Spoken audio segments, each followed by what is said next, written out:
Okay. Until I was about 4. My father was in the service during the Korean War. This one? So we lived with my grandma. We've got the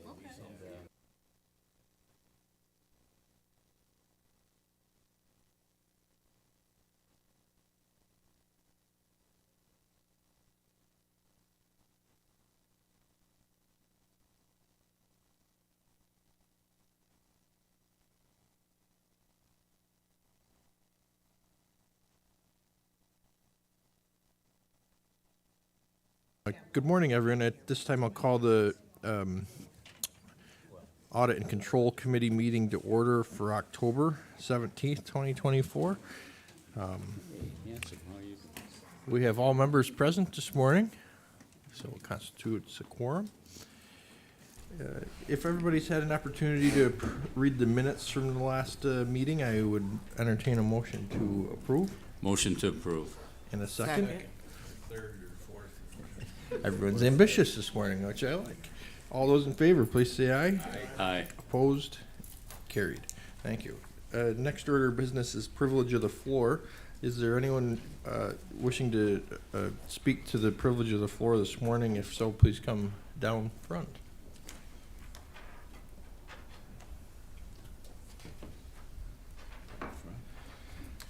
Not seeing anyone, we'll move into our order of business this morning. The first resolution is on the table.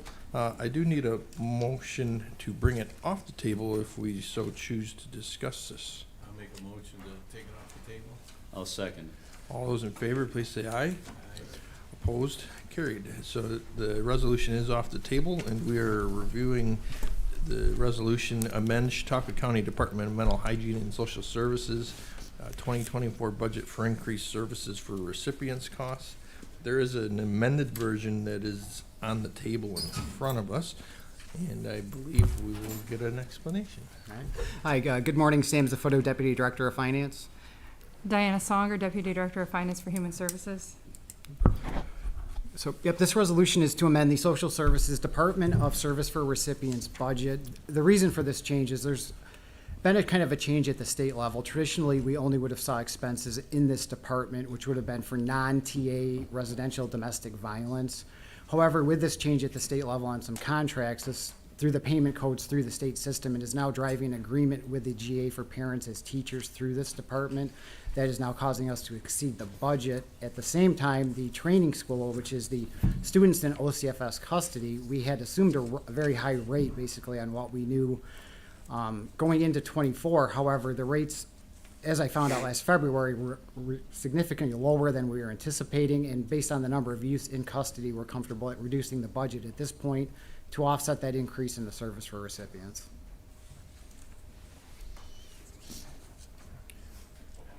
Thank you. It's great when a department can cover one overage with another, and also it was just an unanticipated one, so it was that was nice. Questions, comments from the committee?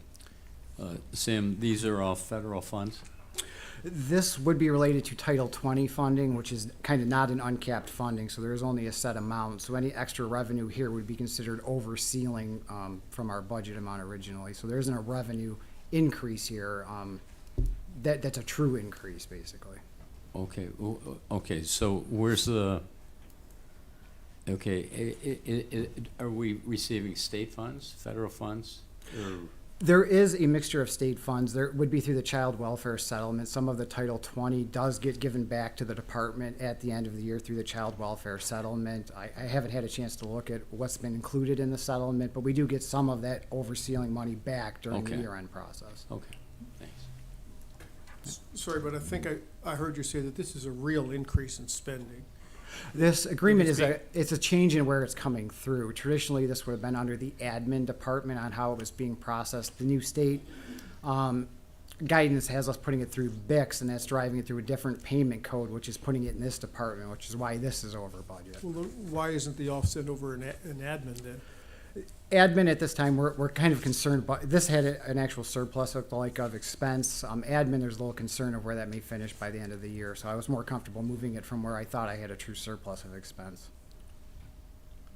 True, but that surplus of true surplus of expense. Otherwise would have ended up in a favorable budget performance overall. So we're actually spending real county money here. Yeah, this agreement, in the Parents for Teachers agreement is a locally funded agreement. It's here, but the revenue really is only for the domestic violence portion. So that agreement that the department is in is basically locally funded. I think it's 60,000 a year. All right. Because if it were, I'm just trying to understand the math here. If it were just a true offset, admin would go Yeah, down, this would go up, and it would be even. Yeah, no, I mean, we could have done it that way. I just was more comfortable moving it from a department where there's a lot that goes under admin chargebacks. I was more comfortable moving it from another department that really is forecasting to be significantly under budget. All right. Otherwise, you'd be back switching some more into admin. Yes, So we we would like appreciate not to, the goal is to not use fund balance at any point Yeah. to cover this overage. That's a good thing. Any other questions, comments? All those in favor, please say aye. Aye. Opposed? Carried. Thank you. Thank you. Next resolution is up for discussion, which is titled Renew and Amend Resolution 22724, Authorized Agreement with Clymer Central School District for School Resource Officer.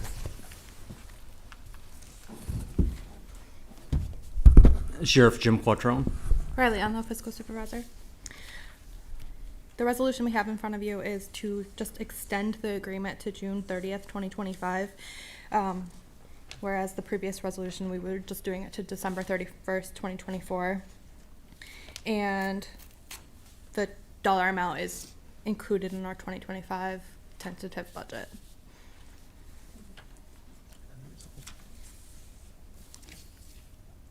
Any questions or comments?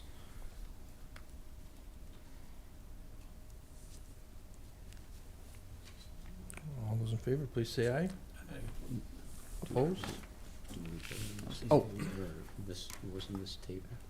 Correct. It's just a discussion item, so we don't need to vote on it, but I take back my eye. take back your eye. Getting Thank a you. regular routine, but if nobody has any questions, we will dismiss them. They're dismissed. Thank you. Thank you. Thank you. Next is resolution number 24324, authorized lease of restaurant facilities at Chautauqua County Airport, JHW to Basil and Bones.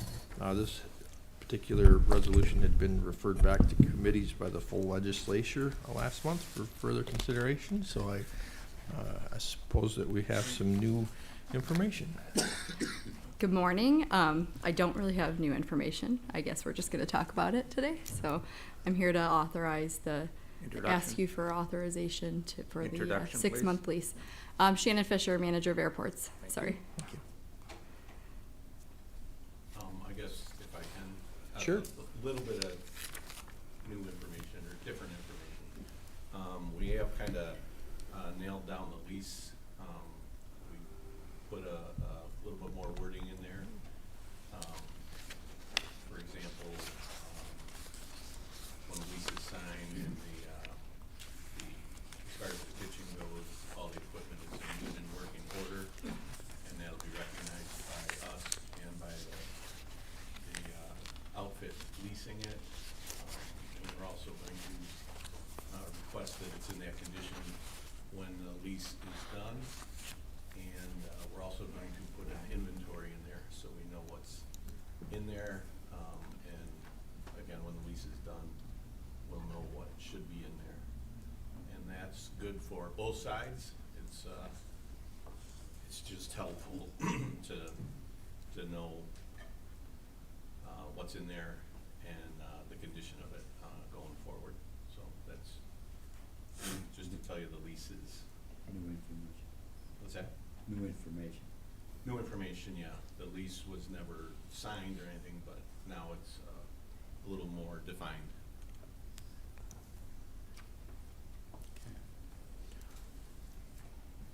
So we're really not changing anything because this isn't been, yeah. Did you alter the contract? I mean, that's in writing, or is it there? It was What's just the a matter agreement? of the lease getting rewritten a little differently. Yep, okay. Has that been done? Yes. It's in draft form, yes. Okay, We usually sign it after it's authorized through you guys. okay. So that's all been prepared and viewed by everybody, and everybody's happy? And that was one of the reasons that I wanted this to come back to committee, is Yep. to take a look at the lease and get it adjusted, and that's been done, so, Has the inventory been done as well? yes. Mm-hmm. Okay. Questions, comments? And this is just for the short-term lease. We'll come back for public hearing for the 1-year lease after this. Okay. So this is just through April. 6 months, Well, it's 5 months now. It's gonna be November 1st through, yeah, technical. right. Sounds good. This one we do vote on, so if everybody's in favor and there's no more questions, please say aye. Aye. Opposed? Carried. Thank you. Thank you. Next proposed resolution today is number 4, approval of intermunicipal agreement between the North Stalker County Water District and the Town of Portland at the Village of Brockton.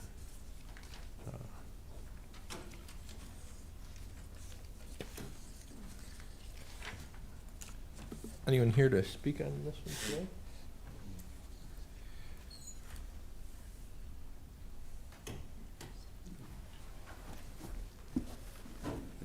Pierre Chagnon, Chairman of the Legislature. This is an effort to facilitate the desires of 2 of the municipalities that participate in the North County Water District, in helping them with what they want to accomplish with their billing and maintenance operations. So after the water district was formed, the 4 towns and the village that are a part of the water district, customers of the water district, decided to form an intermunicipal organization to do the maintenance of the town and village infrastructure and do the billing of the customers in all the town and village districts. In doing that, the water district then moved to an arrangement where the water district has 1 customer now. They have the Chadwick Bay Intermunicipal Organization as the customer. So they send 1 bill, and then that intermunicipal organization bills the customers, collects the revenue, and pays the water district. Over the years, there's been friction and disagreement within that intermunicipal organization. And so now the town of Portland and the village of Brockton want to leave that intermunicipal organization and go on their own. So they would receive a bill for their portion of the water, and then they would bill their customers and maintain their districts as they did before this intermunicipal organization was formed. So the resolution you have before you is an attempt to facilitate the exit of the town of Portland and the village of Brockton from the CBI organization and put in place the arrangement where they can continue to be customers of the water district. And in doing so, it was very important that we protect the water district and the county. So County Attorney Kristen Wright did a wonderful job of putting this together so that we are facilitating the town of Portland and the village of Brockton in what they would like to accomplish, and in the process protecting the county water district and the county. It's a lot to understand now that I understand it completely by your description. It sounds like you know, obviously, they're moving forward, so looking forward. The assurance is that, is this an effort to help manage the water rates better for those individuals in that, in these two townships that are wishing to exit? Well, They think so. thank you. That's the thought. Yeah. Legislator Nebel sits on the Water District Board, so he is very familiar with the whole situation. And he probably has as good an insight into this as anyone, but I would concur with him that their hope is that they would be able to be more efficient and Yeah, and Cost Dan, effective. the chairman's explanation of these two entities exit has been excellent. I think the important thing is that at this time they are exiting from CBI, Brockton, and the village of Brockton in the town of Portland. But any obligations that they had to the CBI will be satisfied as of the date of their departure. Okay, so, yeah, it's somewhat involved, but Pierre did an excellent job of breaking it down. Thank you. thank you.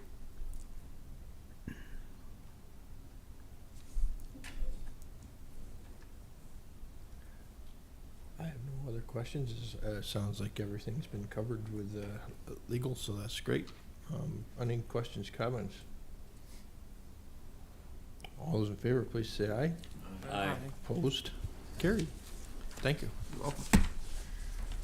Next proposed resolution, number 5, is to authorize extension of the agreement between the Portland Pomfret Dunkirk Sewer District and the Village of Fredonia for sewage treatment services.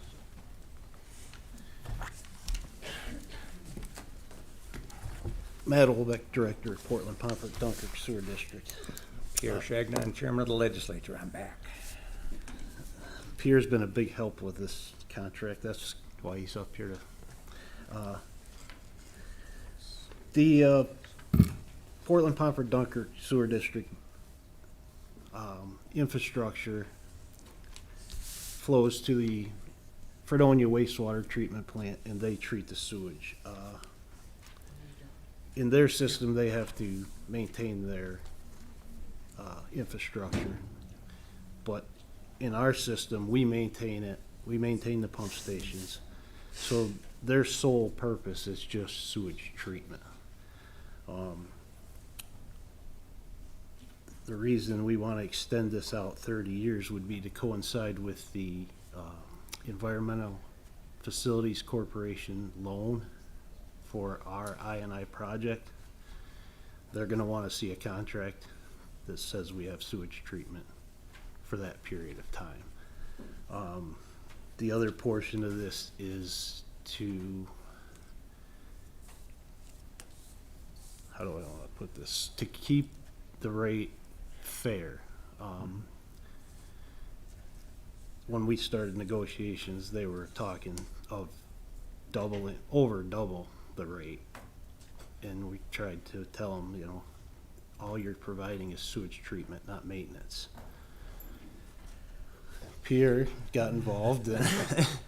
So I stepped in to help the sewer district in their negotiations with the village. And what was difficult for the village to understand is that their user rate for sewage is based on their cost of treating at the treatment plant, plus their cost of their collection and transmission system.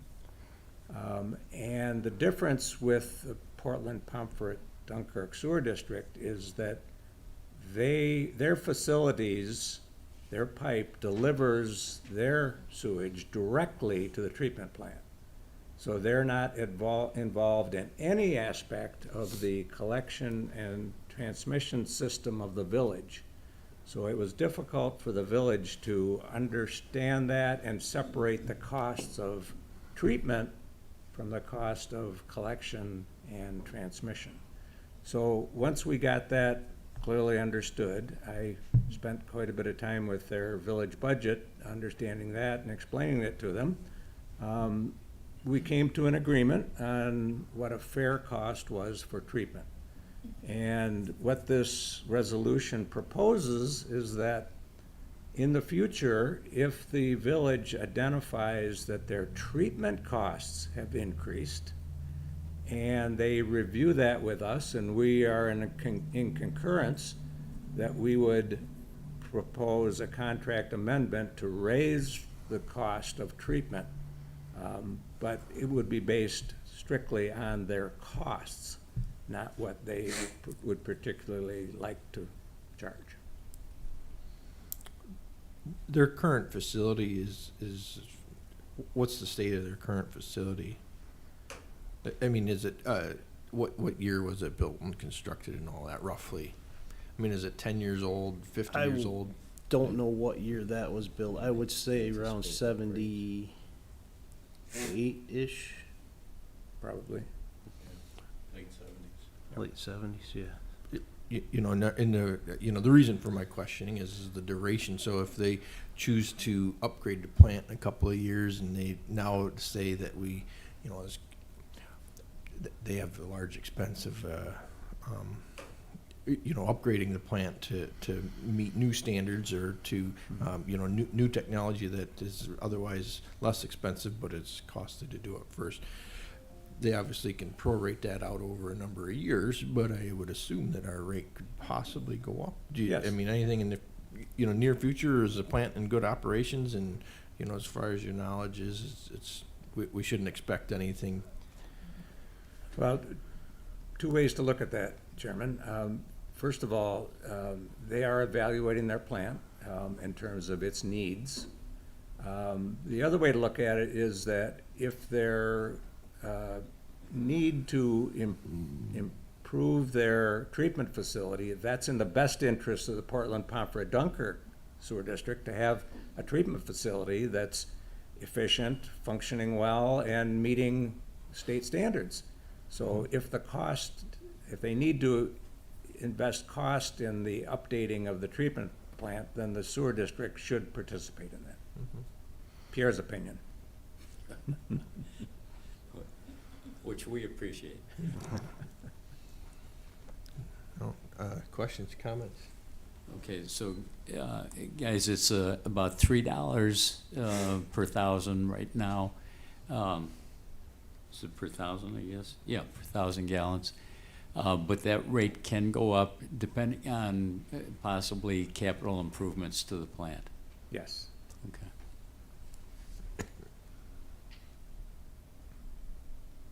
What was the current rate? 308. The current rate is 308, and So they stuck with it. We're asking them to stick with it. Yeah. yeah, So if we approve this, they have to accept They it have to as sign the well. contract, yes. This is our contract amendment proposal. Okay. I know that this has been in discussion for a while, and it's been kicked down the road a little while. And so I thank you for your efforts in helping in working through this, so that way it's fair and correct. I have little concern with their accepting of the current rate, because the current rate is actually slightly above their cost. But it was the rate that was in effect, and so we agreed to continue that once we came to agreement on treatment costs. Any other questions, comments? All those in favor, please say aye. Aye. Opposed? Carried. Thank you. Thank you. Next proposed resolution number 6 is to amend the 2024 DPF capital projects accounts budget.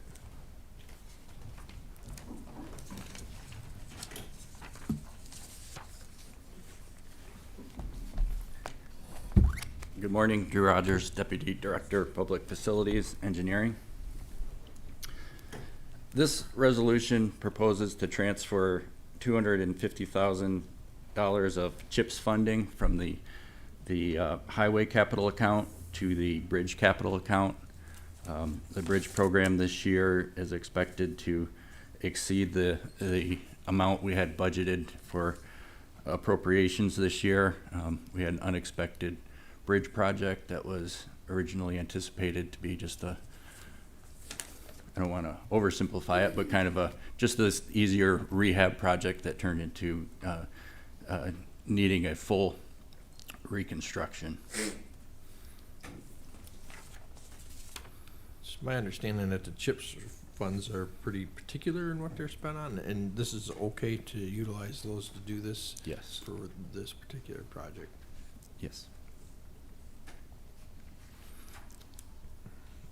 Questions? Yeah, the bridge program is funded through the CHIPS, and Okay. DMV fees is how it's Combination of funded. both. So, yeah.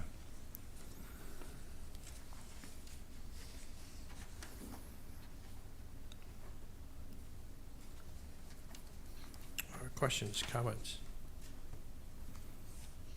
All those in favor, please say aye. Aye. Opposed? Carried. Thank you. Thank you.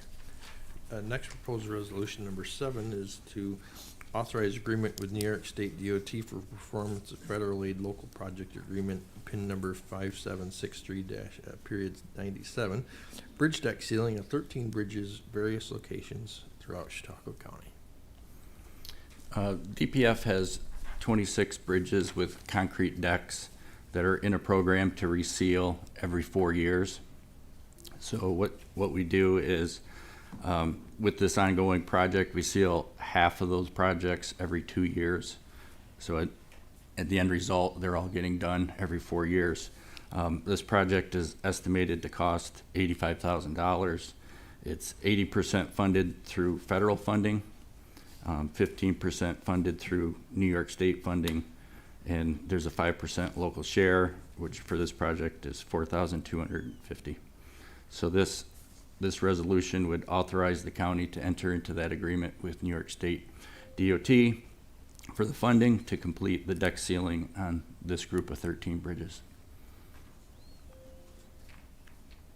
Is this work done in-house, or is it their outside contractor? Outside contractor. Questions, comments? All those in favor, please say aye. Aye. Opposed? Carried. Thank you. Next proposed resolution, number 8, is to amend the 2024 budget to implement the resurfacing parking lots by HRC and DMV project using funding from the American Rescue Plan Act. This resolution proposes to add $40,000 of the remaining ARPA funds to the ongoing project that we have at the Mayville campus for the sidewalk rehab and parking lot work that's behind the GOB and HRC. So this additional funding would allow us to complete paving on both of those lots. Question that's been raised to me, Drew, on this particular project is there still a proposal to take the parking lot extension out past and enter there, or be able to enter and exit from that side street? Not currently part of this project. No. Okay. Was it originally ever part of this project? We did look at that at one point in time of having a secondary or a primary off of Peacock. Mm-hmm. And for whatever reason that changed, that the plan altered at some point. My only question is, I just drew some conversations with others. It gets a little busy in the parking lot. Sometimes it was a pretty good extension of parking spaces, and especially when courts having a trial in which they have a jury selection or other things that bring in extra people, it is difficult to park here. The other concern was ambulances coming in and out of the main driveway have a hard time coming in and out because of the incline, and they end up dragging their tail, if you will. And I'm sure that the ambulance isn't the only one. Fire trucks, things of that nature, if they have to come in and out of here, it's a pretty tough driveway. And I think just for flow issues, everyone coming in and out at the same time every day, hitting the same spot can create a traffic jam too. So 2 entrances might be favorable. So I just was curious why it was removed. And Dan, I think a few years ago, we did acquire that house and property right out here, so, and that does open up onto Peacock. So we would have access. Yeah, So- and the original, I thought was kind of even going around that and Okay. staying on our property too. There's some future plans for that parcel. I know It's that are in the a works too, thought. but- Yeah, It- it's yeah. it's a thought that we can, Yeah. Well, I we think can just- consider and add to or come back with another project or make part of that project that you mentioned that the property's kind of already designated for, but. Yeah, sure. No, it just is something that I wanted to bring to the attention because Yeah. it has been brought up to me a few different times. And even if we remember just the current status of the parking lot a few years ago, it was quite a bit smaller. And it was difficult to park. And so even this has helped significantly. Yeah. But, I think even, parking aside, that's been pretty decent. There's certain days it's difficult. But the entrance is important, I think, for making sure, the apparatuses can get in here, safely. It would make sense. Yeah. Any other questions, comments? All those in favor, please say aye. Aye. Opposed? Carried. Thank you. Next proposed resolution number 9 is to amend the 2024 budget to implement the asphalt hotbox trailer project using funding from the American Rescue Plan Act. This resolution proposes to use $50,000 of the remaining ARPA funds to purchase an asphalt hotbox trailer. And what that is a pull-behind trailer with a box for holding asphalt, has a heating element. It keeps the asphalt hot, typically used late fall, early spring when we go out and repair potholes, do some patching. It really reduces the waste because the asphalt doesn't get cold. Otherwise, if you're out with a truck and the asphalt does get cold, it's unusable at that point.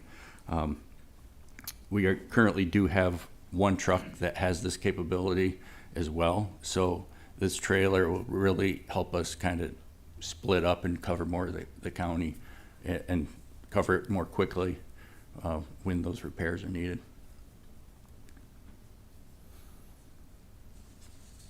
I remember that because I get a lot of calls about potholes in the Yeah. spring. And so I'll tell them, I am reassured because we have double the coverage now. Yeah. Questions, comments? All those in favor, please say aye. Aye. Opposed? Carried. Thank you. Resolution number 10, proposed resolution, amend 2024 budget to increase funding for the heavy equipment project within the Chautauqua County American Rescue Plan Act spending plan. This resolution proposes to use $56,287 of the remaining ARPA funds to add to an existing project that was established previously for the purchase of heavy equipment. At the time of the initial request, the heavy equipment was anticipated to cost approximately $370,000. Once everything was bid, the pricing totaled $426,287. So this funding would be used to complete that equipment purchase that was initiated, I believe, with one of the initial ARPA project requests. Was it a multiple list? Yes. Mhm. Multiple pieces? Multiple pieces of equipment. Questions, comments? All those in favor, please say aye. Aye. Opposed? Carried. Thank you. Next proposed resolution is number 11, amend the 2024 budget to implement the Security at Faulkner DPF project using funding from the American Rescue Plan Act. This resolution proposes to use $50,000 of the remaining ARPA funds to implement a project at the Faulkner Highway facility to improve security. The Faulkner Highway facility, for whatever reason, has been the target of break-ins and some vandalism over the past year. We've had some hand tools, some things like chainsaws, we even had a four-wheeler stolen at points this summer. So this project proposes to add additional fencing that would close off the yard area that would enclose all the storage buildings that we have in the Faulkner facility too. And then the other part of this would add security cameras throughout the facility.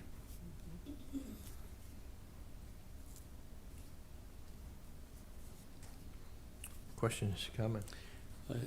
Dan, not so much a question for Drew, but it looks like we're using a lot of ARPA funding for a number of these projects. I'd just like to know, how much money do we have left in our ARPA funding? Again, not a question for Drew, but maybe finance could work on that. And Sure, yeah, I can tell you. So assuming all the ARPA projects do get adopted. through Resolution 14? Yes. Yeah. Okay. We will have about just over $22,000 left that will need to be adopted, or I guess, contracted by year end. So we are meeting next week, so I'm sure we'll be discussing that and getting that, kind of buttoned up for November. Obviously, we understand the urgency of everything, so, so that's kind of where we're at with that balance. So Blake, 22,000 about if everything is adopted here Yes. today? Yep. Okay, well, hang on to that because I might have some thoughts on that 22,000. And Blake, just to be accurate on this, is 22,000 of our initial award, correct? Correct, that is Okay. correct, yes. And what else do we have in that is in there based on our earnings? Yes, so there's about, I want to say, as of end of September, about 440,000, maybe 450,000 of cumulative interest earnings that will also be available to be spent on. And those are not restrained by the time restraint, just to my knowledge, right? We can That is utilize correct, yeah. those at any point in time, right? That's correct, yeah. Okay. Well, okay, and just to follow up, Dan, so the 22,000 has to be obligated but Correct. not spent Correct. by We have December 2 years. 31st? We have 2 years to spend that down, yeah. Okay, all right. Thanks. Mhm. Thanks, Blake. Any other questions or comments? Sad that we're getting the break-ins down there, so. Yeah. All those in favor, please say aye. Aye. Opposed? Carried. Thank you. Next, resolution number 12, We can go back to work. amend 2024 budget to increase funding for the training lab renovations project within the Chautauqua County American Rescue Plan Act spending plan. Good morning, John D'Angelo, Chief Information Officer for the county. This resolution requests an additional $27,000 to complete the renovations of our IT lab in the basement of this building, along with some changes to our office space down there. The initial project was scoped out last year, and after getting some, I guess, better numbers and estimates, we realized that we weren't going to have enough money to complete the renovations. So our construction company and our electrical company are going to complete the work, and we're going to end up doing the HVAC in-house. So we're trying to save some money there as well. But yeah, so this is just to get some fresh office space and IT lab renovations. The lab is used by all the counties, or I'm sorry, all the departments in the county. Used quite a bit downstairs, and our offices, frankly, have not been refreshed in the 18 years that I've been here. So it's to do that. Any questions? What is a training lab? The training lab is a space where we provide a number of laptops, up to 12 laptops. Departments can reserve it. They do trainings there. There's a few large TVs, sort of like we have here, wireless internet access, things like that. So it's used, like I said, by many departments. Our employee orientation takes place there. If we have more people than we can fit down the hall on the first floor. Yep. I would say it's used by the departments probably between once and twice a week. Okay. Yeah. Obviously, we have a lot of capabilities today that Yep. it's probably helped you know, the usage of that over time, because people can do it at their own will if they do it. Yeah. And, but there's certainly still a lot of collaborative training that takes place, so that's all the There training is. for various departments. I would say almost all of the training we're doing down there is online with a live, speaker on the Okay. TVs and Okay. teleconferencing, basically. Teleconference. Mm-hmm. Okay. So it's actually helping us with the travel expense and things of that Absolutely. nature, yeah. Yeah. So 15 years ago, we were seeing lodging, mileage, Mhm. food, and so all that would add up to pass this today. Absolutely. We would be paying for contractors to come here, stay here, Yeah. travel here, and now we just, When employees Run on traveling to other TV. places for training. Yep. yeah. definitely. John, is the location of the lab in the sub-basement? It's in the basement, not the The sub-basement. basement? Yes. Okay. Yep. It's adjacent to the IT offices. Okay. Question, Mr. Chairman. Sure. Just in terms of budget discipline, Mm-hmm. I mean, we budgeted 30,000, it was a priority recommendation. How did we blow by that by almost, well, one, if we don't approve the 27,000, do you still get $30,000 worth of value out of this project? We will. It won't nearly complete what we would like to do.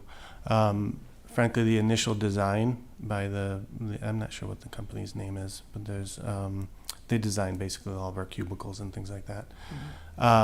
It came in, and frankly, it was a little small for what we needed. So we had to revise that.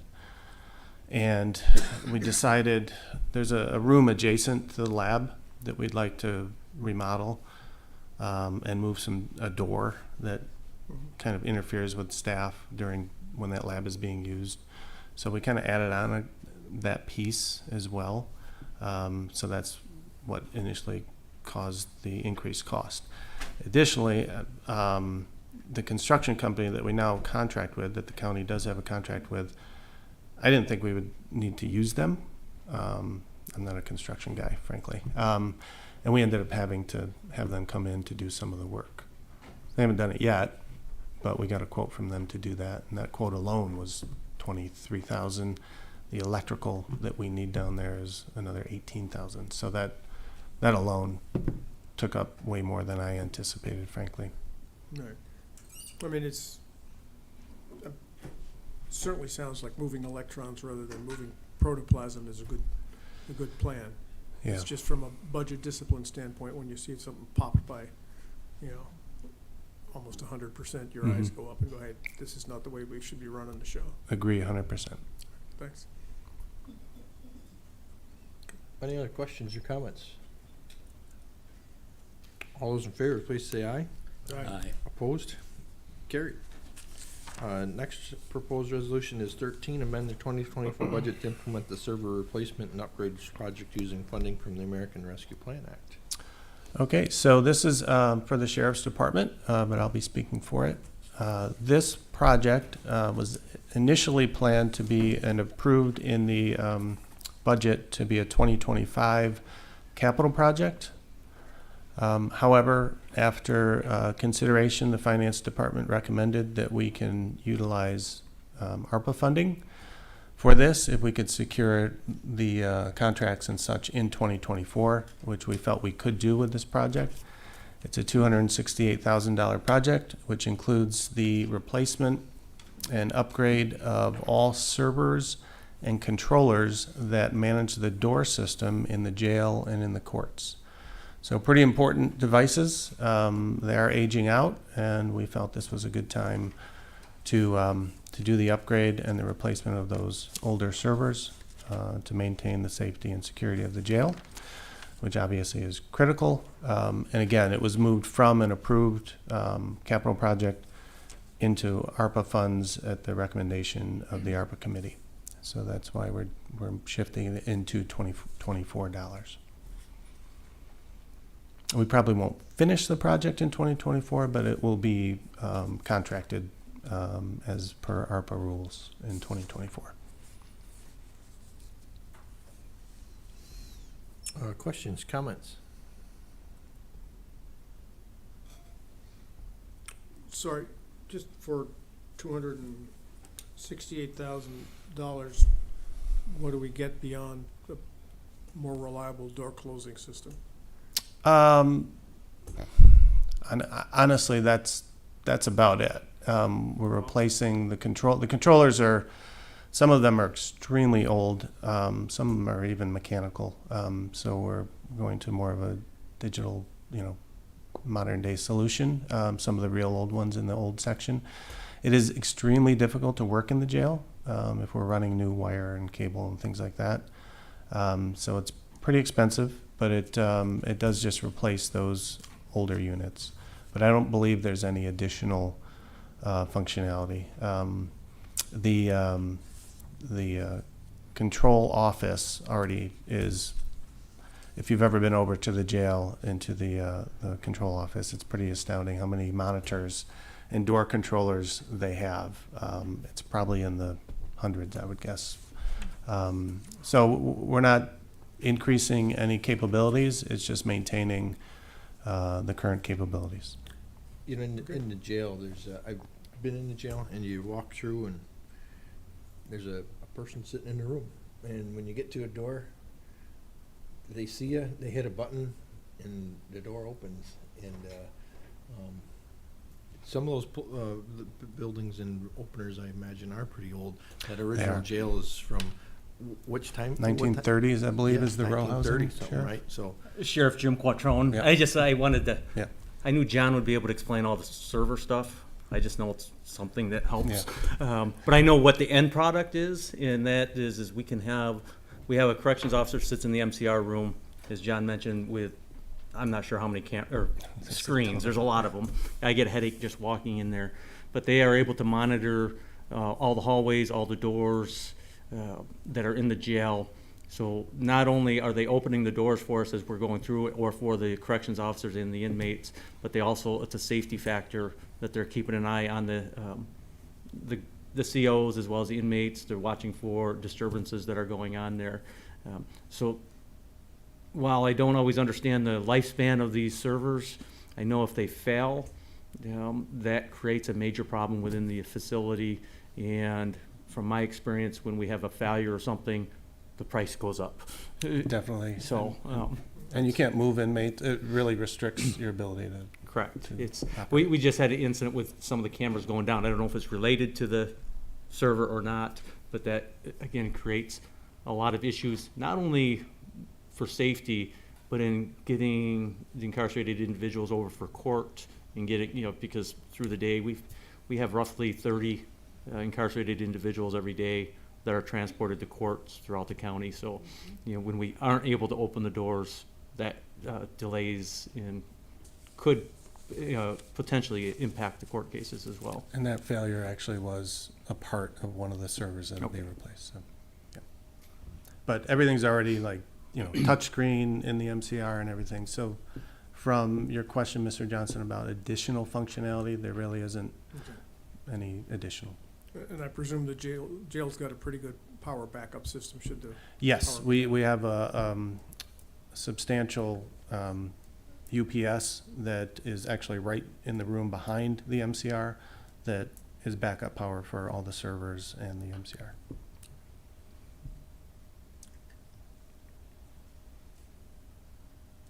any other questions or comments? I just, as I often do, would love any and all of you to come over and take a tour of the jail. It's easier sometimes to show you what's going on than to try to explain it. I know, working for the sheriff's office for over 30 years, once taking office and learning more about the facility and more about the work that our corrections officers do, it's a impressive work that they do day in and day out, and many times underappreciated. I do know that they very much appreciate when our elected officials walk through and tour the facility. So, open invite. Thanks. Any other questions? All in favor, please say aye. Aye. Opposed? Yep. Carried. All right, Thank you.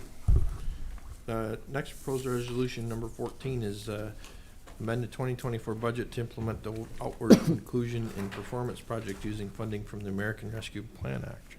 Sure. This proposed resolution, as mentioned, the Outward Inclusion and Performance Project, is a part of an initial proposal that I put into ARPA for outward leadership, outward performance, as well as outward inclusion. And we just finished the classroom instruction of the outward leadership, and that's a year-long program for just the supervisors within the agency. And the outward performance and inclusion will be offered to, not just offered, but mandated to all the staff at the sheriff's office to participate in this. And it's, again, ARPA funding for $90,000, and we will, if this gets approved, as soon as it's approved, we will be able to get contracted with Arbinger Institute, who provides this training for us. And hopefully in the first half of next year have it all completed.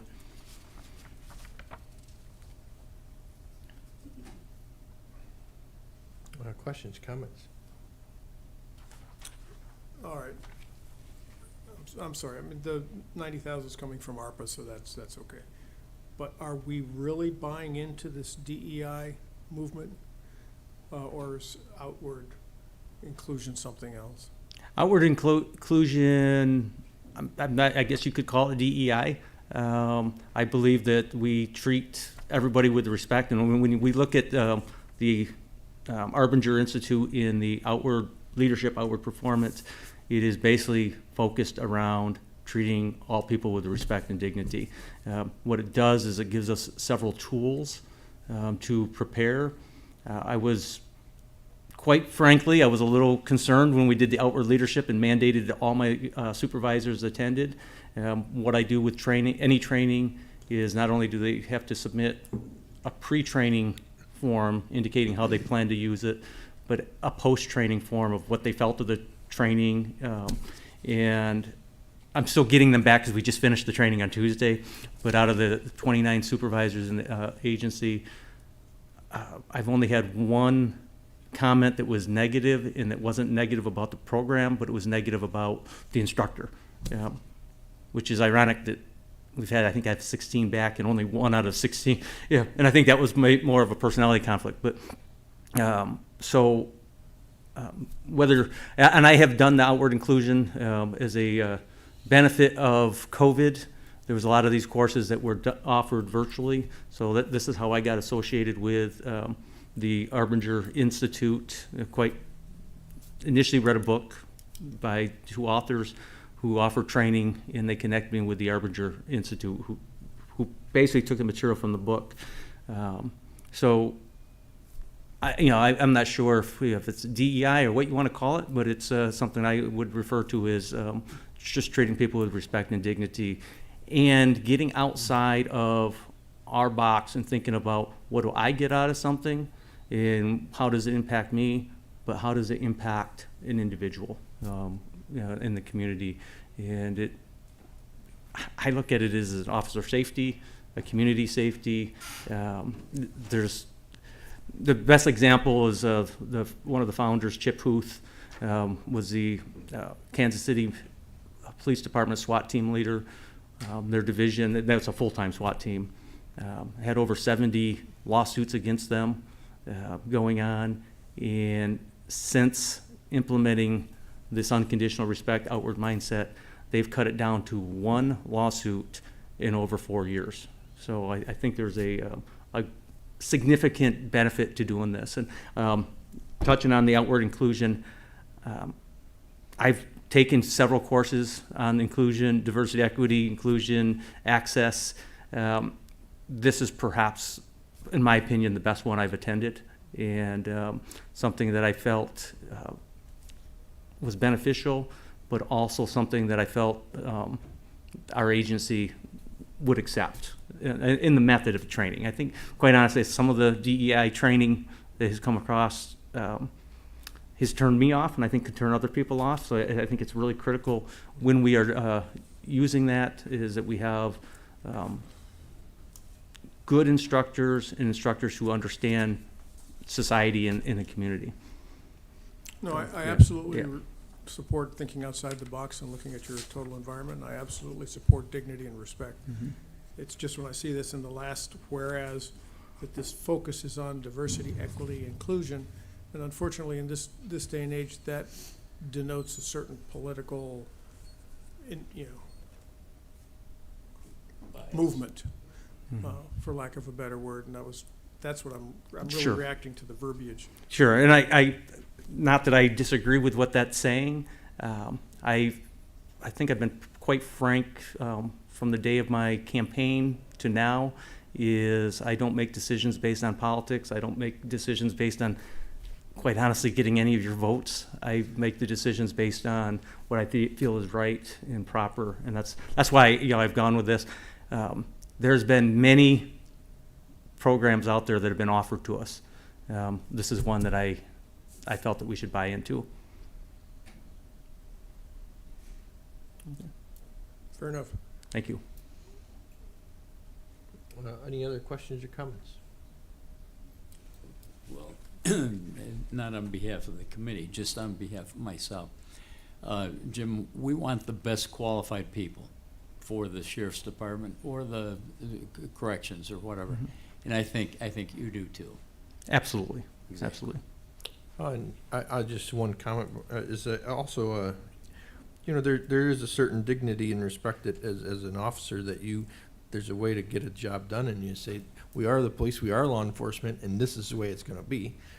And you can do that in multiple ways. And being respectful in that, a lot of times you can get the same result and have the same outcome, and sometimes even better if you just go into the situation with some respect. And I take your example of all the lawsuits, right? They're still getting the job done. They're still responding to the same amount of calls, maybe even more, but they just don't have the reverse negative effects of just a different mindset and a little bit of training help them, just be a little more efficient and safer at the end of the day too. I believe, again, being smarter on crime. We've seen the failed policies of being harsher on crime. We've seen the failed policies of being too lenient on crime. And overall, we have to be smarter on it. Take a combination. And quite honestly, right now, we're seeing the negative effects of both, being harder and being negative, or being harder and being too lenient on crime. That it's not helping. So, Yeah. Good initiative. Any other comments or questions? I just wanted to comment that you are doing an excellent job with your team. thank you. All those in favor, please say aye. Aye. Opposed? Carried. Thank you. Thank you. The next proposed resolution, number 15, is authorize agreement with New York State for the Petroleum Product Quality Program.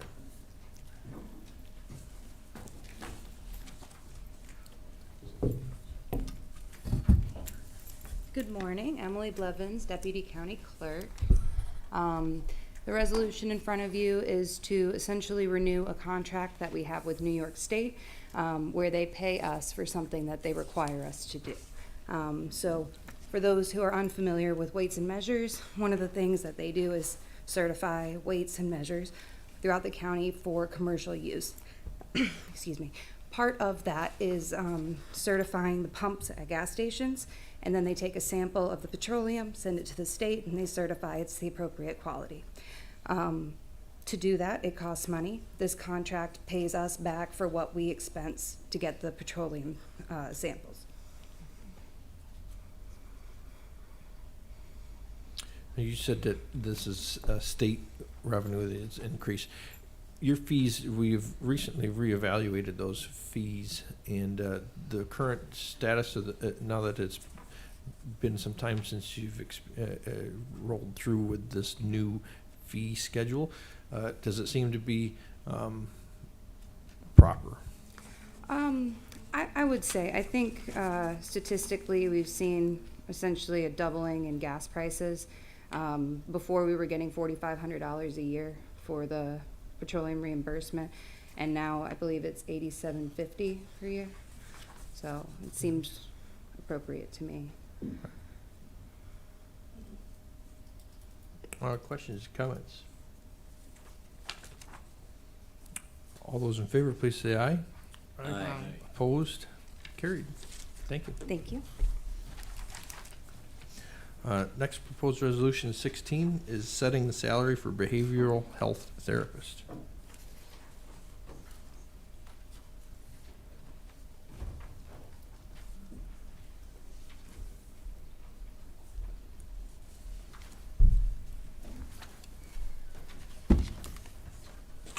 Good morning. Trish McLennan, Deputy Director with the Department of Mental Hygiene and Social Services. And Jennifer Rissel, Senior Personnel Technician for Human Resources, appearing on behalf of Debbie Mikowski.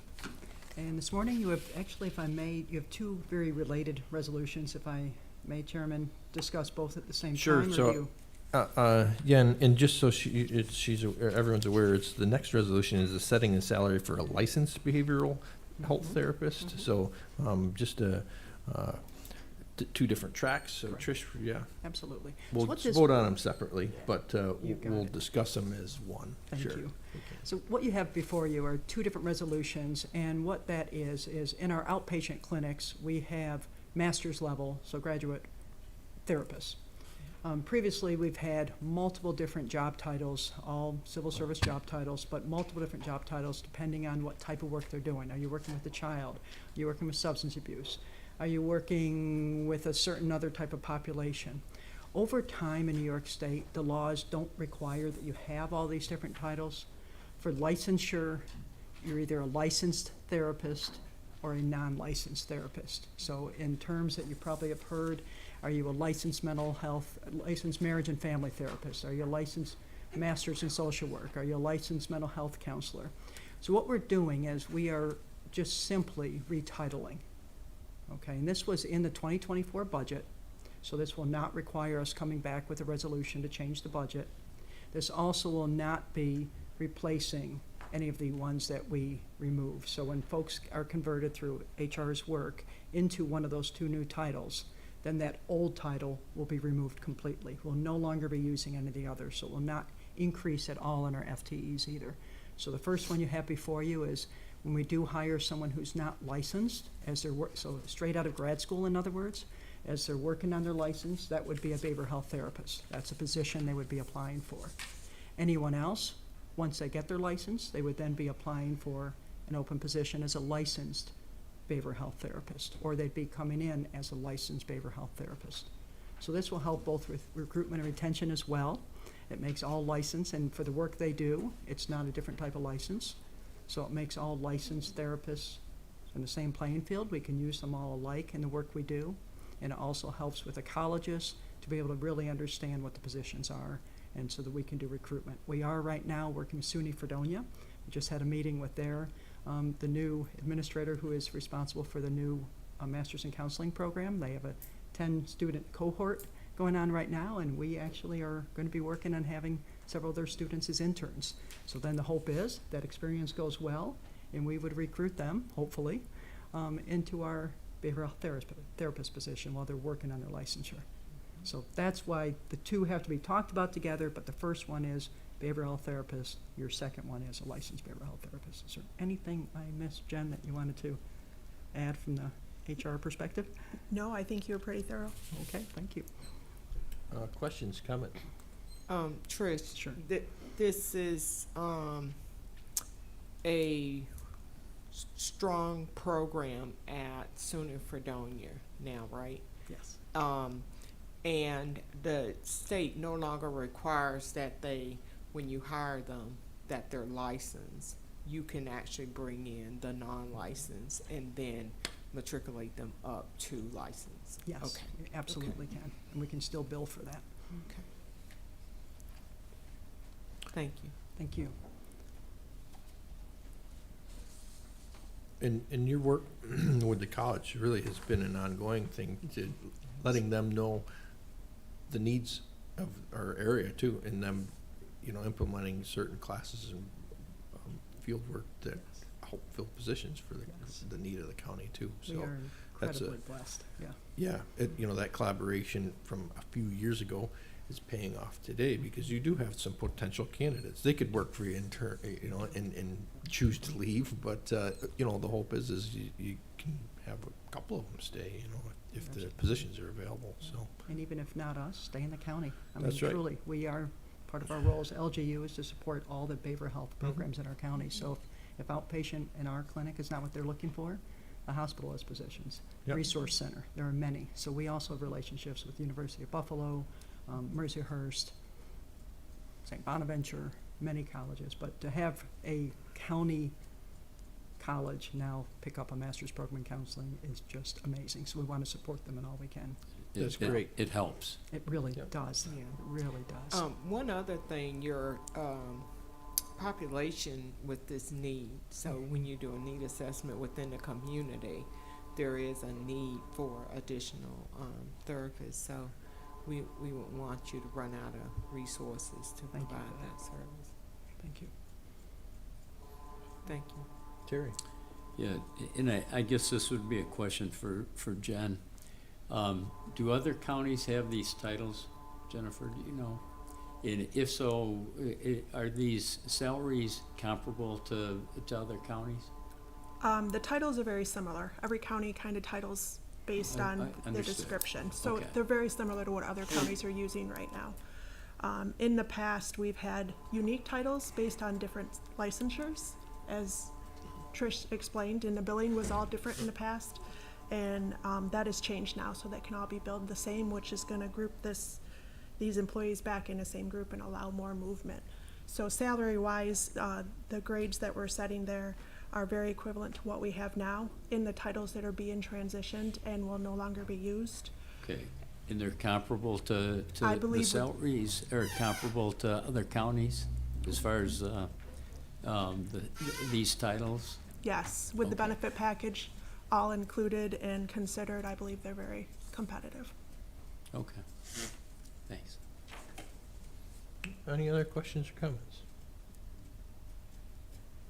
If not, all those in favor, please say aye. Aye. Opposed? Carried.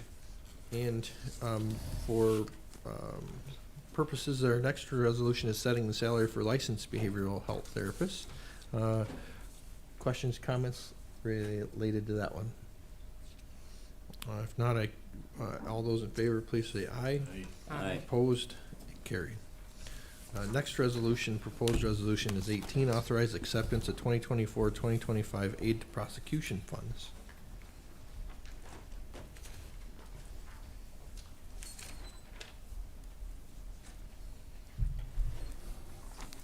Good morning, committee. Madeline Contiguglia for the District Attorney's Office. The resolution that we have before you today is to authorize the acceptance of the 2024-2025 aid to prosecution funds. It's a grant that we've received for several years from the New York State Division of Criminal Justice Services. The period of performance is from April 1st of 2024 to March 31st of 2025. The funds are to be utilized to offset our expenses related to the prosecution of felony offenses, particularly violent felony offenses, during the performance period.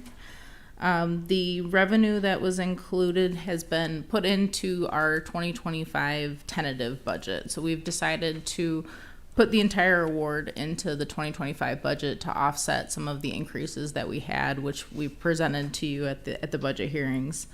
And the total award is $760,090. Questions, comments?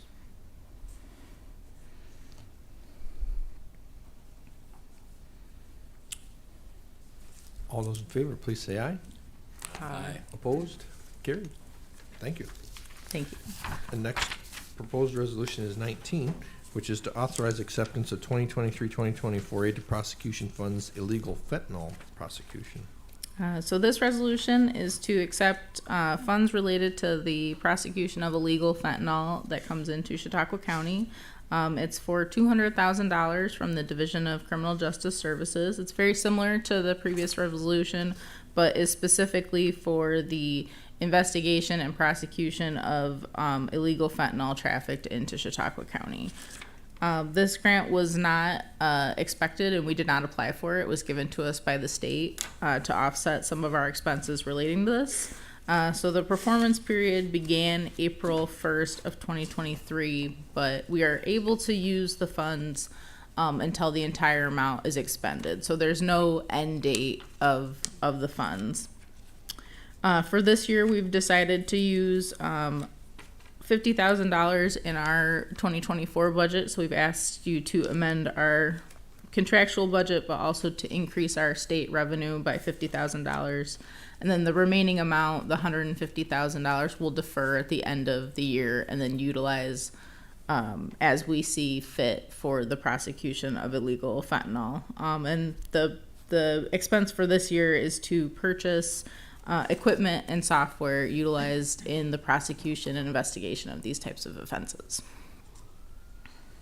Thank you. My question was going to be what we're specifically using them for this year, so you answered that. And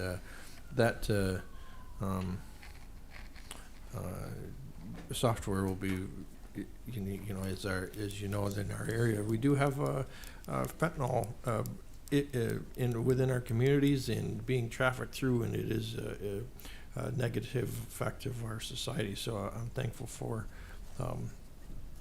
the work that the department is doing in sense of trying to be more efficient when it comes to the prosecution of the cases, and so that way we can help mitigate the issue. So questions, comments? All those in favor, please say aye. Aye. Opposed? Carried. Thank you, Thank you. committee. Thank you. Next proposed resolution number 20 is amended 2024 budget to transfer American Rescue Plan spending plan budget for the PPE replenishment project. Good morning, Sam Zafoto, Deputy Director of Finance. This is in the attempts to finish the PPE project, which was one of the original ones. There's been a collaboration between the Chief Medical Officer and the Health Department where this project was awarded, and the EMS Director in discussions with the ARPA Administrator to kind of move this project to a conclusion. However, this collaboration, EMS did end up doing some of the purchasing, so we do need to transfer some funds to amend their budget for their part of this.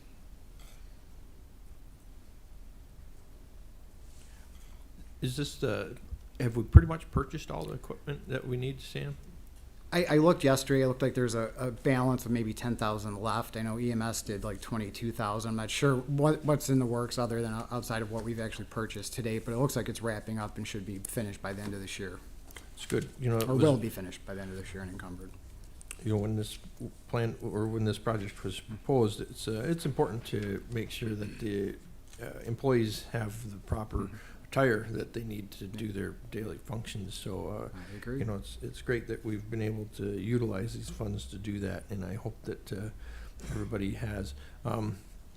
Yeah, obviously you have some turnover and ins and outs. So, is moving forward, is there plans to be able to purchase, you know, new equipment, or is there a replacement plan for, let's say, 5 years down the road, all this is bad and we don't have ARPA money, Plans. right? Actually, I can discuss. I believe there is a plan in place kind of for a turnover. That would be kind of better for the department to speak to that portion of it, but we could. Okay. But I could speak with them and have something prepared. Sure, for and them. I think that's important to know because, you know, we've had the money, we've provided it to them, they're all set, but what happens in 5 Yeah, years 5 and they years say, money. you know, hey, they're all full of holes, or it just, a lot of this times equipment out. has times, you Yep. know, times out. Yep, it does. And also new people coming in, so the 10,000 may look good, but, you know, we No, yeah, okay. I completely. Having been there, because a lot of this stuff does, even if you don't use it, it times out, and it's basically you cannot use it at that point. So, Sure. So no, completely understand. But I can just speak with the EMS basically on that side, and then public health could also kind of answer that as well. Okay. Questions, comments? All those in favor, please say aye. Aye. Opposed? Carried. Thanks. Thank you. Next proposed resolution is 21, is to amend the New York State Environmental Facilities Corporation Agreement for Septic System Replacement Program. Good morning, folks. Jessica Worsley, Director of Environmental Health for Chautauqua County. The resolution is meant to amend an existing resolution that was originally passed in 2018. It is for a program that helps assist property owners in specific areas of the county in proximity to specific watersheds and waterways to help offset the cost of replacing septic systems. It does not cover the full amount of replacing a septic system, but it helps offset the costs.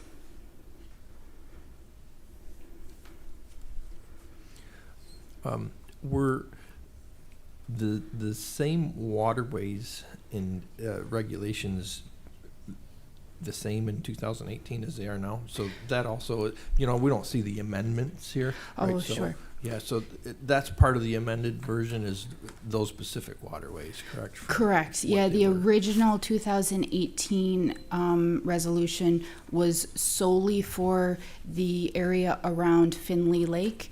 And it's a 250 feet away from shoreline buffer zone around Finley Lake. Unfortunately, those original regulations that we received had restrictions about the properties that would be eligible, i.e. any sort of seasonal or second home properties would not be eligible for this funding. So that limited what we would be able to do with that funding around Finley Lake. There's a lot of seasonal homes around that lake.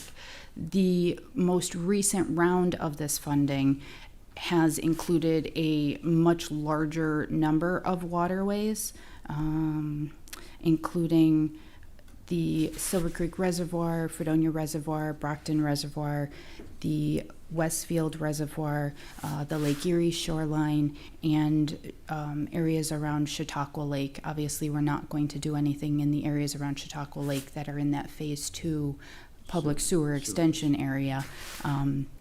And also a number of tributaries related with those reservoir and water bodies.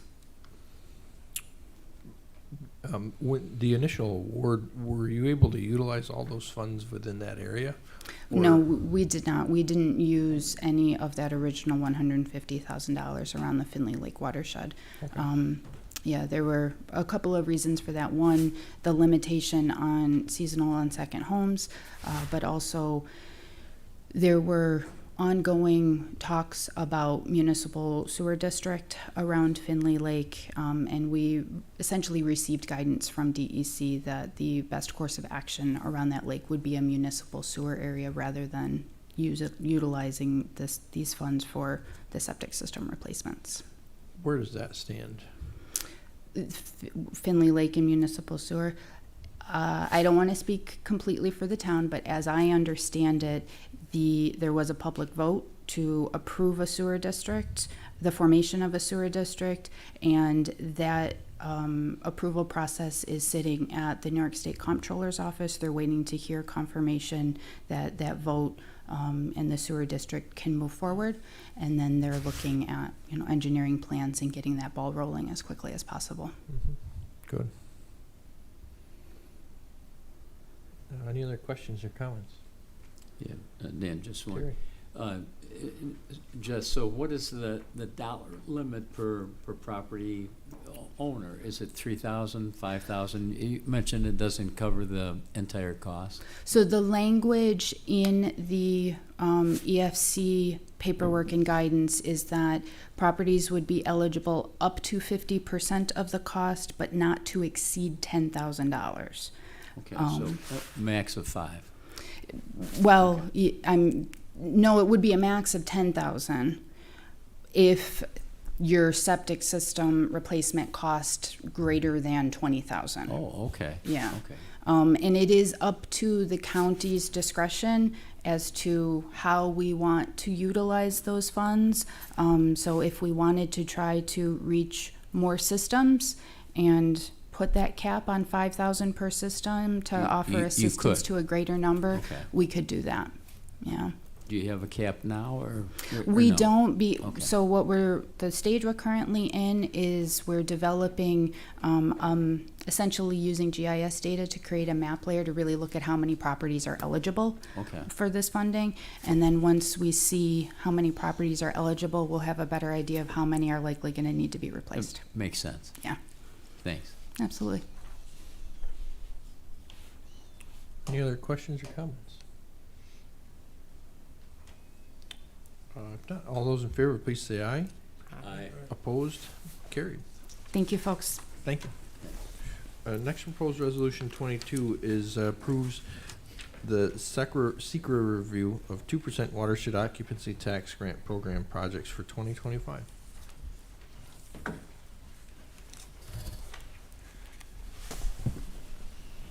Good morning, I'm Dave McCoy. I'm Chautauqua County Watershed Coordinator, and I work within the Department of Planning and Development.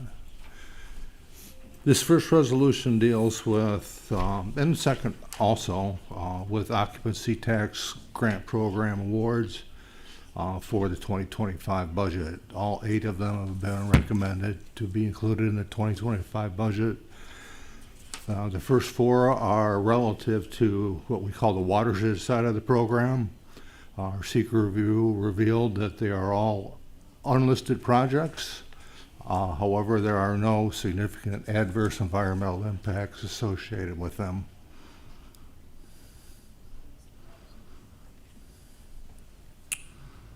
Questions or comments for Dave?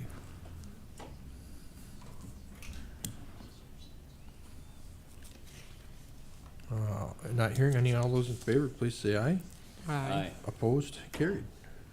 And the next proposed resolution 23 is approves the second review of 2% in lake occupancy tax grant program projects for 2025. Yeah, this side of this resolution deals with the in-lake projects. There are also 4.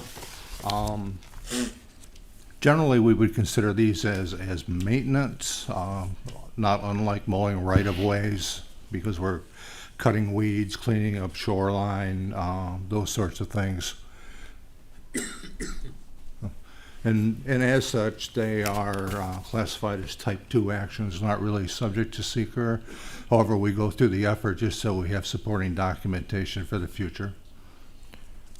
Dave, in the 2 boxes in your category of the description here, it says amount requested and then a cumulative amount.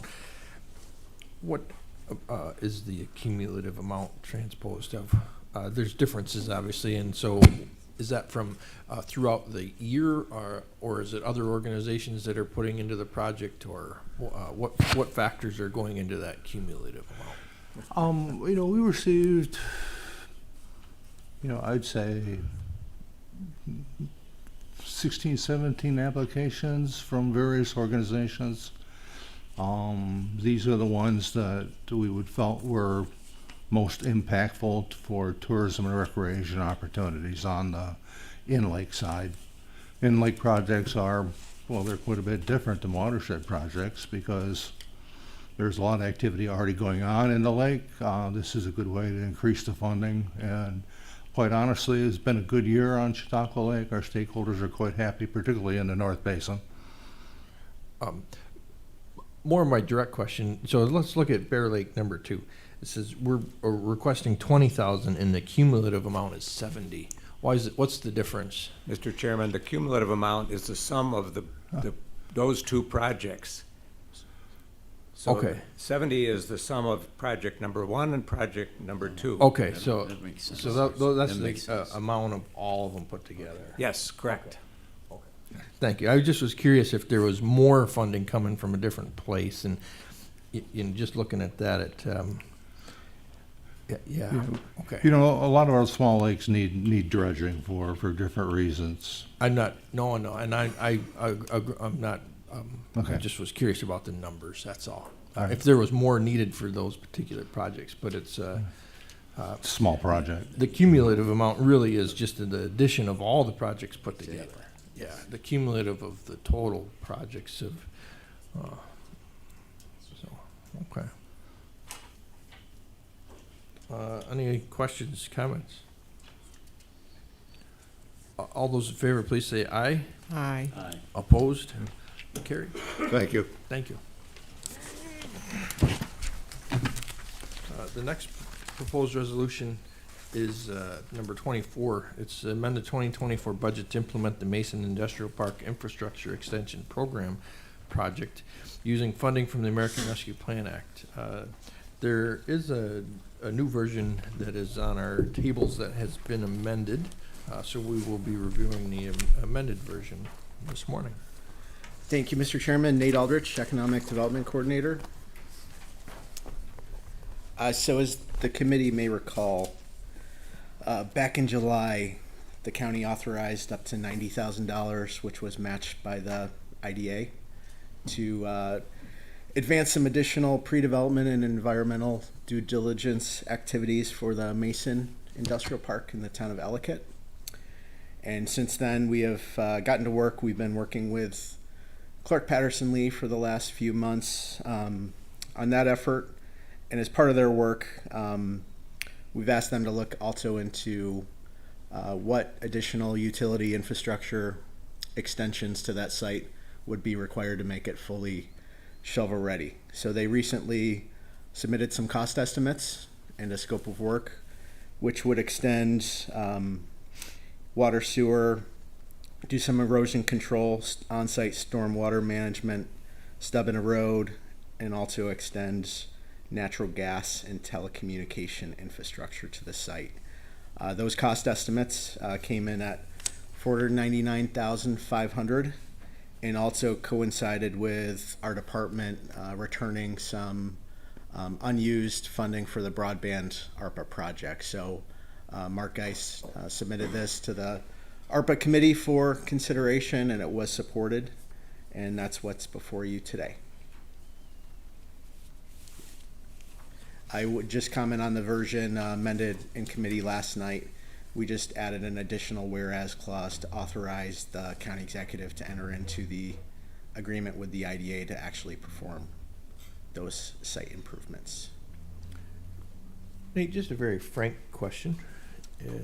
We continue to, invest in our shovel-ready sites, and we have quite a few ongoing projects in the county. And do we have a lot of interest in them? Some of them sit around for a while, and they don't seem to move, or you don't have the interest, or where do we stand with getting these places filled? And is this a good investment for the county?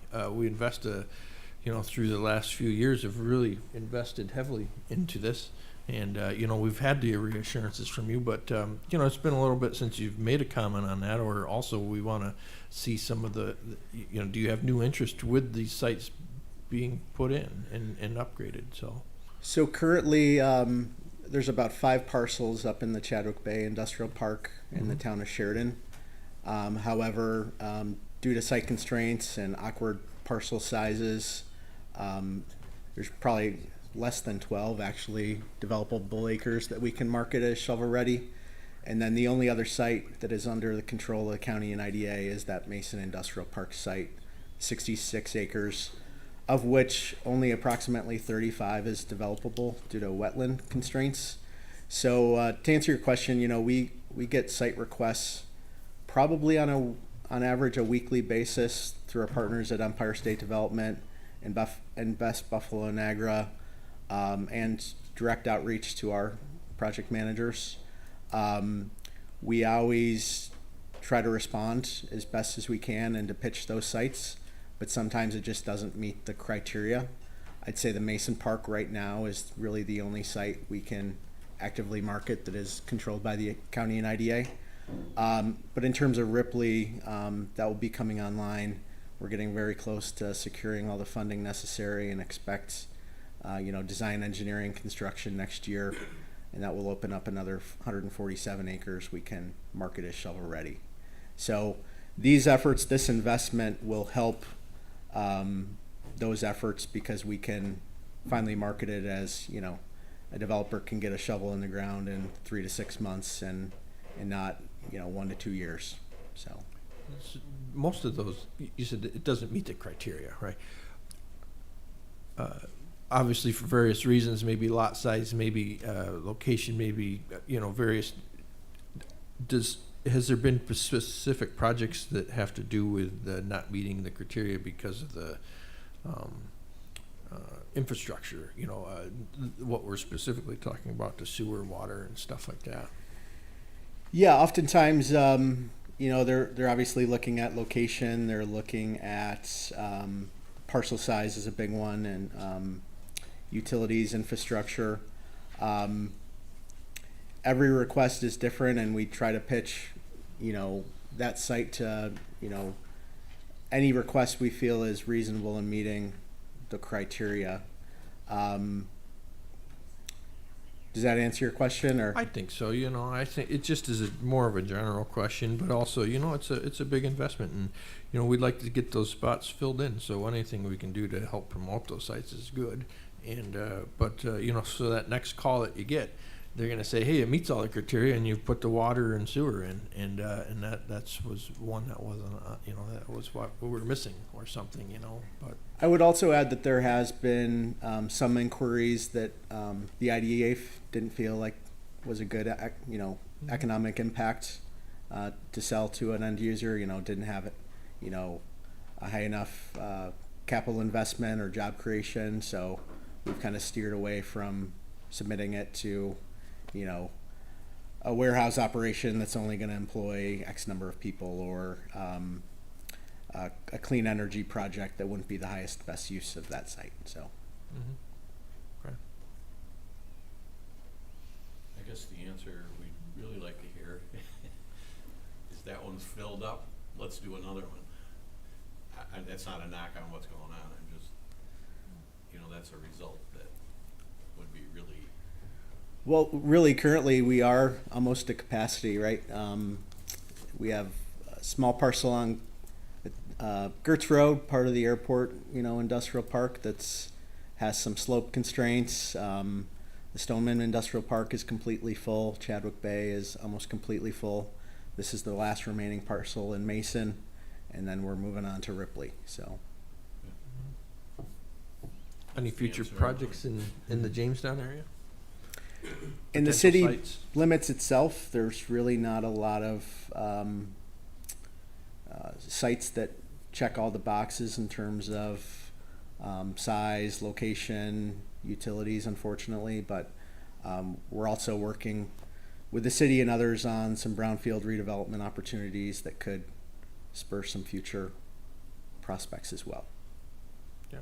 Well, you know, once this work's completed, good job. But you know, where do we go from here too? So that's good. Other questions or comments? Well, Nate, this is a little different. Niagara Mohawk is still privately owned in the North County? Correct. Okay. Has the county ever been asked to help promote that or redevelop that or reutilize that anyway? The NRG facility in Dunkirk? Yeah. Yep.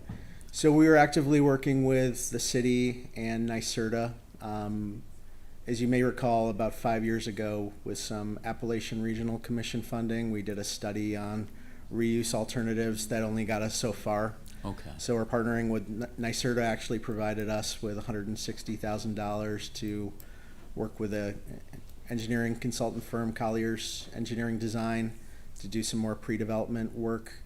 And recently, I was out of the office, but Mark and PJ and others met with NRG within the last 2-3 weeks and are starting to push the issue, and we're doing what we can to support that. But because that would help the city of Dunkirk.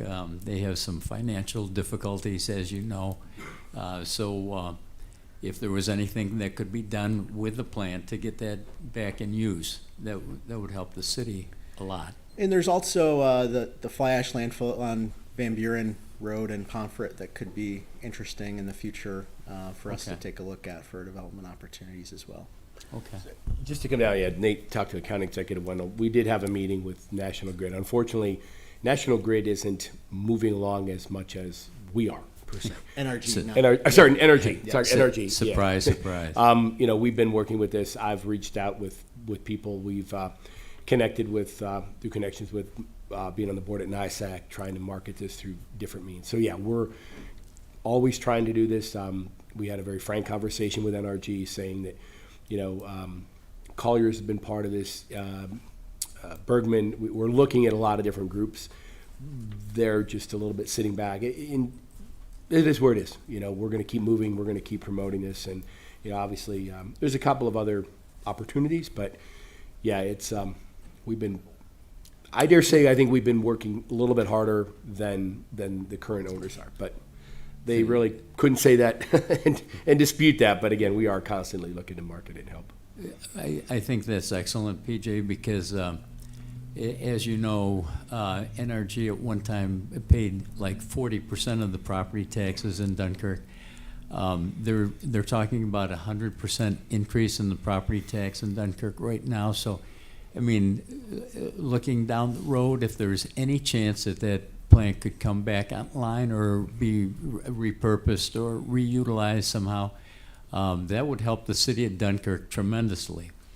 One of the things I've read about is AI using a lot of energy and stuff. So possibly maybe the county IDA could look into something like that. Just a thought. No, we are, and we don't look past anything. We don't leave any rock unturned. We look at the perimeter. So, yeah, there's a lot of opportunity. And unfortunately, the history about that is when that was built, there was no decommissioning plan. No. The idea was there was never an intent to walk away. Unfortunately, the federal government provided incentive to close down a coal-powered power plant. But unfortunately, we are the birthplace of natural gas, and I'll say that, until I leave, with the first well being discovered in Fredonia. Exactly. So we have an abundance of natural gas. Congressman Langworthy speaks of this all the time. The Marcellus Shale, we have, even without fracking, an abundance that could have easily been converted into a very clean energy using power plant. Clean, efficient. Right. I'm hoping that would be reconsidered. I'll continue to push for that, but we're trying. Okay. Well, thank you for your efforts, both of you, on that behalf. Absolutely. And I don't want you to speak for National Grid for their thoughts for the building, but what do you think their sense is? Do they really want to repurpose it and utilize it? Are they content just letting it be a dinosaur? Any insight on that, or? They want to move the needle on it, but right now there really isn't, aggressively. And just video just came up the other day. Not to mince situations, but a large investor wanted to put an energy storage facility in Niagara Falls, using hydropower. And unfortunately, the regulations in New York State, they've since repurposed that job and it went overseas. So the regulations in New York have been very challenging for businesses to start here in New York State. But our hope is somebody will come in and realize the potential there. We've heard everything from, to if that building were to be raised and repurposed in a brownfield, several $100 million of cost. Right now I think they want to get rid of it, but it's just to the right person, the right buyer, and what. There's a lot to it. But unfortunately, I think the best argument we have for NRG in that facility was going back to the premise there was, without a decommissioning plan, even as I think it was built 45 or maybe 50 or 60 years ago, there was never an intent to walk away from that plan. Why have we done that? That was Governor Cuomo's initiative, and nobody knows. Senator Young was in favor of repurposing, so was Assemblyman Goodell. That was a choice by a previous administration. Unfortunately, the current administration has not looked into repurposing that. That would, again, if we're talking of electrification and we know that the grid isn't going to be able to sustain this, why then are we not looking to increase? You've got hydro in Niagara County and Niagara Falls. Why aren't we looking at clean burning natural gas right here? I don't understand it. It's beyond my comprehension, but unfortunately, that's a position of this administration in the state, in the governor's position. So we'll keep working. We're not gonna stop. I agree with Terry that I think we need to look at repurposing that for our energy needs. Mm-hmm. It would help. Right, especially the city of Dunkirk. Yeah. Thanks, guys. Yep, Thank you. Any other questions related to this resolution? If not, all those in favor, please say aye. Aye. Opposed? Carried. Thank you. Thank you. The last proposed resolution today, number 25, is to consider the 2025 tentative budget with the changes listed below and present the same to county executive for his consideration and action.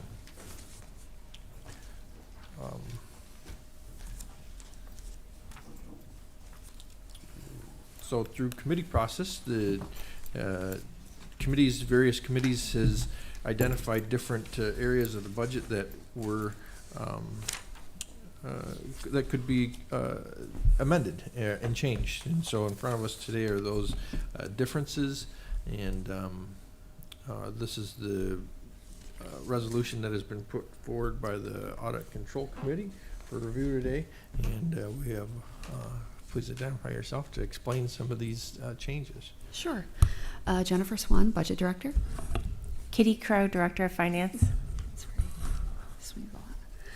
Okay, so as the chairman had mentioned, you have all of the changes that were proposed before you. There are various changes. The vast majority aren't overly extensive, but in some cases. So I can walk through them one by one if you'd prefer. Or I can. I mean, I don't know if anybody has any particular questions on any specific adjustments. No, I don't think so. For anybody who wasn't you present. don't need to walk through each individual one. We've already done that. And so if you would just say what the impact is, okay? So what we're doing, we're moving. We're what we're increasing, what we're decreasing, and what the impact is on our tax rate in our budget overall.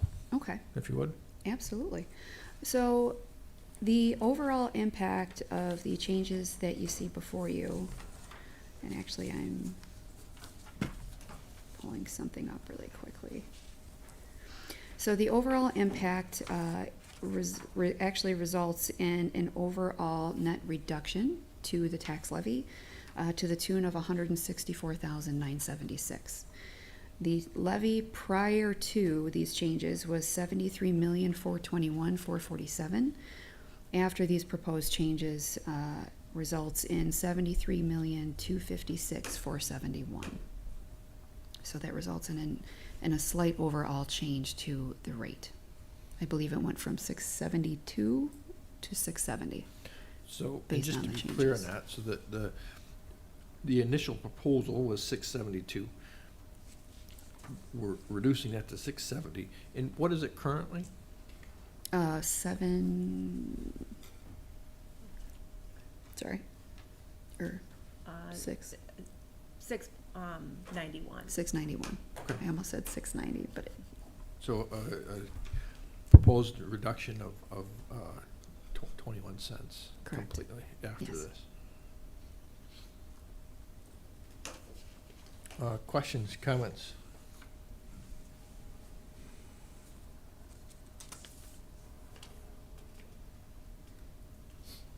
Okay. All those in favor, please say aye. Aye. Opposed? Carried. Thank you. thank you.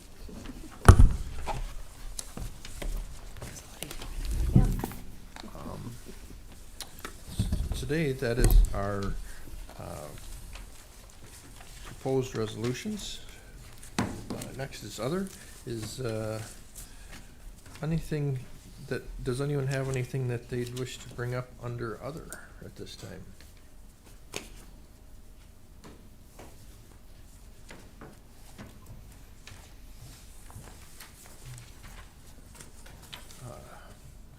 Audit and Control Committee's had a busy month already, so it was nice to have a concise, regular monthly meeting, because we've done a lot of work this month to prepare us for that. There's no other business. I'd entertain a motion to adjourn. Mr. Chairman, before we adjourn, I think it would be appropriate to welcome our newest member of this committee, since we didn't have an opportunity to do that since she was only available for limited participation in the budget hearings. So if you would lead that, I think that would be most appropriate. Sure. Yes, and thank you for that. Yes, we do. Ms. Dickey has been appointed to the Audit and Control Committee, a new appointment of the legislature last month. So we're glad to have her and her vast experience onto the committee. The committee's charged with review of most of the resolutions that are passed by the legislature. So we welcome her years of experience and eyesight onto these proposals. And you know, as she's learning the position, we expect that she'll do so very fastly because of her experience and also desire to be well informed. So even before we started today, she's doing homework and reviewing past. It's probably more work than I did when I was a new legislator. I moved forward and didn't look back too much because that could be even more overwhelming. So but we're thankful to have you and your experience part of this committee. Does anyone else want to add anything? It's nice to have you. Anything you want to comment? Thank you. Just thank you all. I appreciate all of the guidance that you each have shared, and how Chairman Chagnon has really kind of adopted me to this. So I appreciate all of the clerical support and the orientation that I went through at HR earlier this month. So I look forward to working with each of you. Have you completed all your training? I mean, you're still thinking all of that? I mean, that's a lot of work, all that training. Yeah. I've got some after this meeting. So. Got some homework. Lots of homework, though. You might be the only thankful one. I'm not sure. Thank you. Thank you. Okay. Any other thing under other? Motion to adjourn. In a second.